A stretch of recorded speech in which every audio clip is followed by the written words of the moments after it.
The Oregon coast has always felt older than the rest of America. Older than the highways winding through the cliffs, older than the towns hidden between forests and the sea, older even than the lighthouses standing guard over the Pacific. There is something about that coastline that feels ancient, especially at night.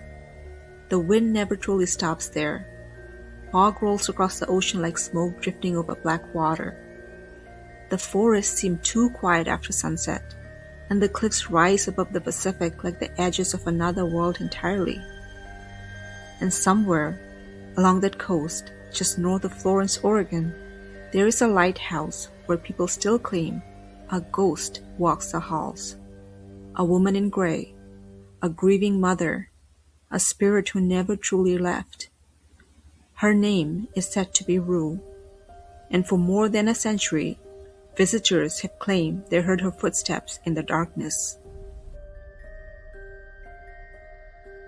Some say she appears near the upstairs window staring towards the ocean.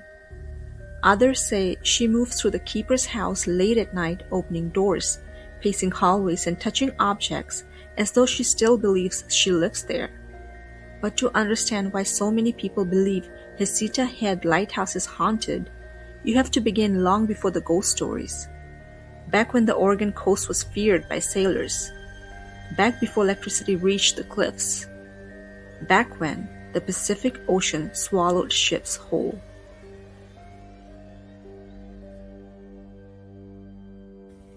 In the late 1800s, the Oregon coast terrified sailors.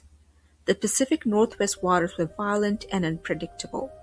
Storms could appear without warning. Thick fog blanketed the coastline for days. Beneath the surface, jagged rocks waited silently for ships drifting too close to the shore. People eventually began calling parts of the coastline the graveyard of the Pacific, and it earned that name honestly. Shipwrecks were common. Entire crews disappeared during storms. Bodies sometimes washed ashore weeks later. Others were never found at all. Long before tourists came to photograph the coastline, these cliffs represented danger, death, isolation. And by the 1890s, the United States government decided the area desperately needed another lighthouse.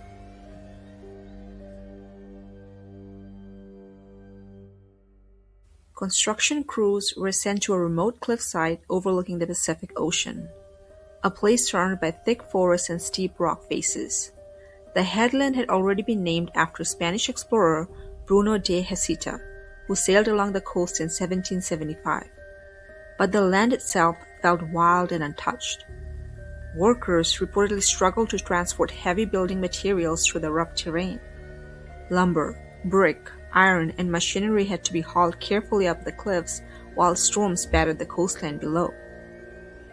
When the lighthouse was finally completed in 1894, it stood tall above the ocean with one of the most powerful Fresnel lenses on the west coast. The beam could reportedly shine more than 20 miles across the Pacific. To the sailors at sea, the lighthouse became a symbol of safety. But for the families forced to live there, it became something else entirely. People imagine lighthouses romantically now. But lighthouse life was brutal, especially at Heceta Head. The keepers and their families lived near isolation for months at a time. During winter storms, the wind screamed so loudly against the cliffs it became difficult to sleep. Waves exploded against the rocks below with enough force to shake windows inside the keeper's house.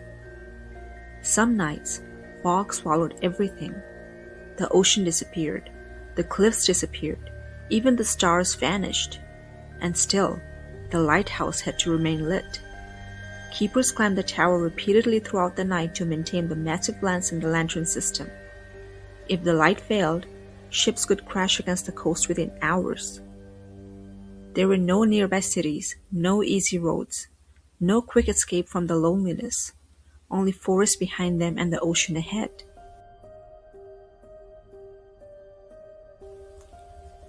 One former keeper reportedly described the isolation as feeling of cut off from the world itself. Families tried to build normal lives there, They planted gardens, raised children, held dinners together inside the keeper's house while storms battered the cliffs outside. But isolation changes people. The darkness changes people. And over time, strange stories began to spread among those stationed at Heceta Head. Stories about sounds in empty rooms, voices carried by the wind, and eventually the woman in gray. Nobody knows exactly when the legend first began. That is part of what makes it feel more believable. There was never one dramatic moment where newspapers suddenly declared the lighthouse haunted. The story spread quietly instead, passed from workers to visitors, from caretakers to townspeople, from one frightened guest to another. The spirit eventually became known simply as Rue. According to local legend, Rue was connected to the lighthouse sometime during its early years.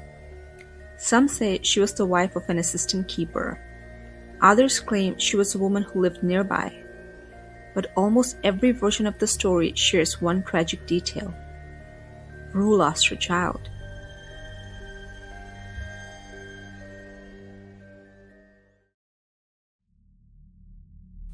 The child was supposedly a little girl. Some stories claim the little girl drowned near the cliffs below the lighthouse.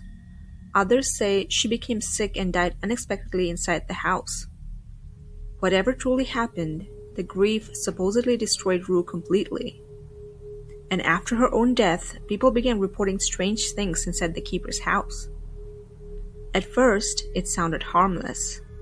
Footsteps upstairs, doors opening on their own, objects moved slightly out of place. But over time, the stories became more unsettling.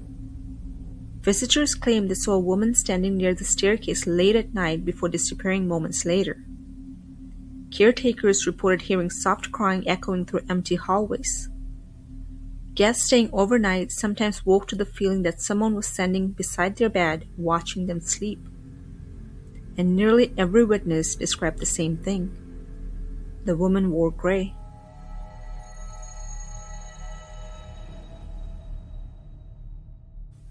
One of the oldest stories connected to Heceta Head comes from a winter storm sometime during the early 20th century. The details change depending who tells it, but the core story remains the same. A lighthouse worker was alone in the keeper's house during a violent storm. Wind hammered the cliffs outside while rain slammed against the windows hard enough to shake the glass. Sometime after midnight, he reportedly heard footsteps upstairs. Slow footsteps, measured, back and forth across the hallway. At first, he ignored them. Old houses make noise during storms. But the footsteps continued, back and forth, back and forth.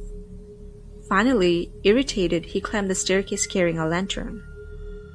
And according to the story, the hallway was empty. No one was there. No open windows, nothing. The footsteps stopped completely. The worker returned downstairs. Moments later, the footsteps began again directly above him. Some versions of the story claim he left the house entirely until sunrise. Others say he searched every room and found nothing. But afterward, he reportedly refused to stay there alone again. Whether the story is true or not, tales like that spread quickly along isolated coastal communities, and the legend of the Grey Lady only grew larger.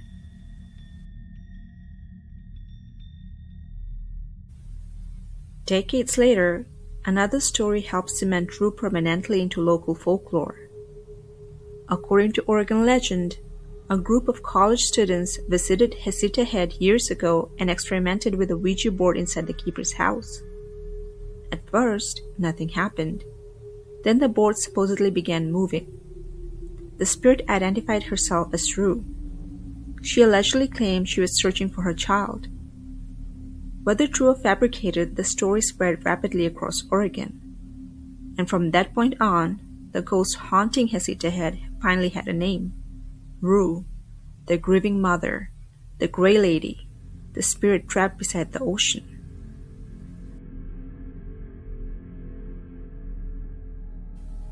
Eventually, the assistant keeper's house was transformed into a bed and breakfast. And strangely enough, the hauntings reportedly became even more active afterward. Guests staying overnight began sharing eerily similar stories despite not knowing each other beforehand. One couple claimed they heard a woman walking slowly down the upstairs hallway around 3 in the morning. They assumed another guest was awake. The next morning, they discovered they had been the only people staying upstairs that night.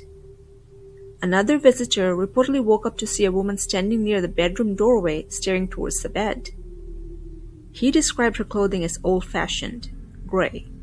When he blinked, she was gone.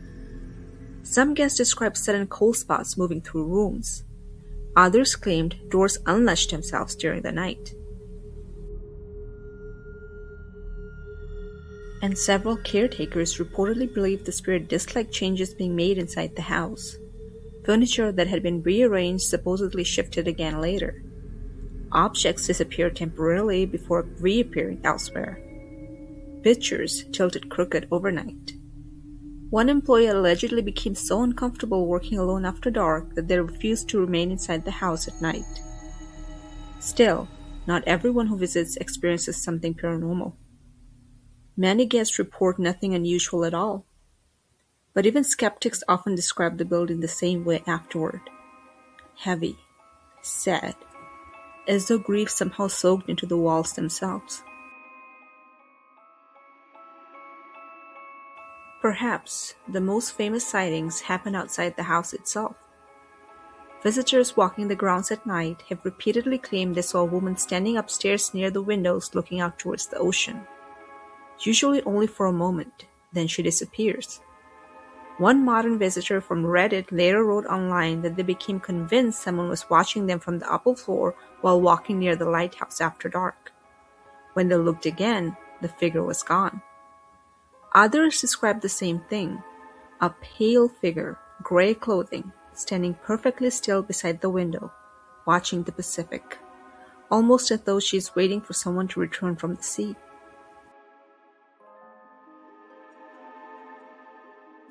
So why do places like this terrify us? Part of what makes Heceta Head so frightening is the setting itself. Even without ghost stories, the place feels haunted. The Oregon coast changes moods instantly.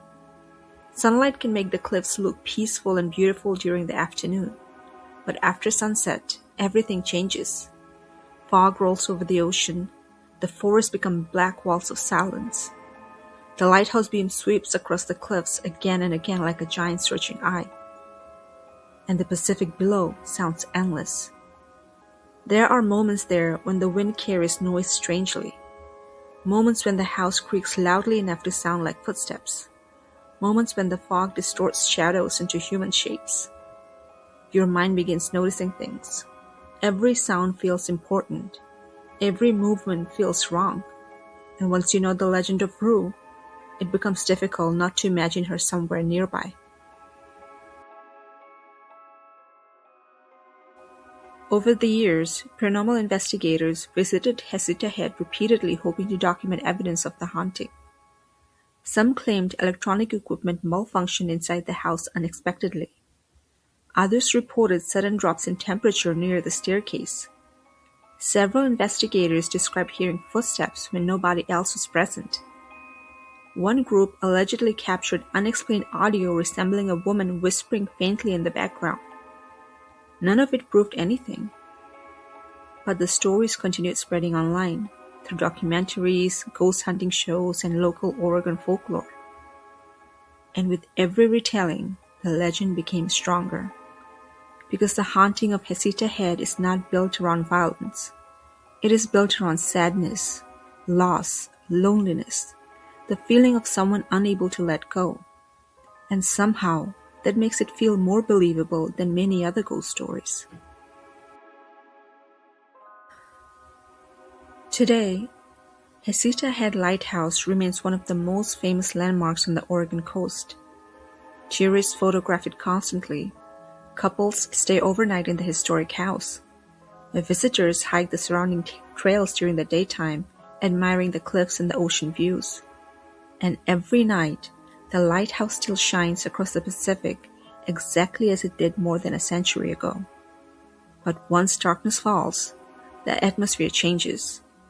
Guests staying overnight sometimes find themselves listening carefully to every creak in the hallway, every footstep, every sudden sound from upstairs, wondering if it is only the old building settling or something else entirely. Because even now, after all these years, people still report strange experiences there. And maybe that is why the legend refuses to die. Not because anyone proved ghosts exist, but because Heceta Head feels like the kind of place where ghosts should exist. A lonely lighthouse above a violent ocean, an isolated Victorian house filled with shadows, a grieving mother searching endlessly through empty halls. And somewhere in the darkness, beneath the sound of crashing waves and screaming wind, the feeling that certain tragedies never truly leave a place behind. Maybe Rue never existed at all. Maybe she's only the story born from loneliness and stormy nights beside the Pacific. Or maybe, on certain nights when the fog swallows the cliffs whole and the lighthouse beam sweeps silently across the ocean, the Grey Lady still stands beside the upstairs window watching the sea, waiting, hoping, searching for the child she lost long ago.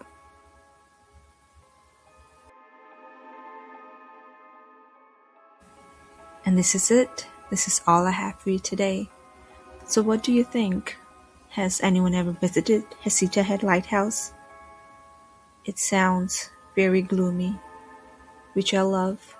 I imagine myself there one day, in a rainy, gloomy day, just staring out towards the ocean, lost in my loneliness. That is what I like. But if you've made it this far, please do like and subscribe. I really appreciate it. Thanks again. Until the next one.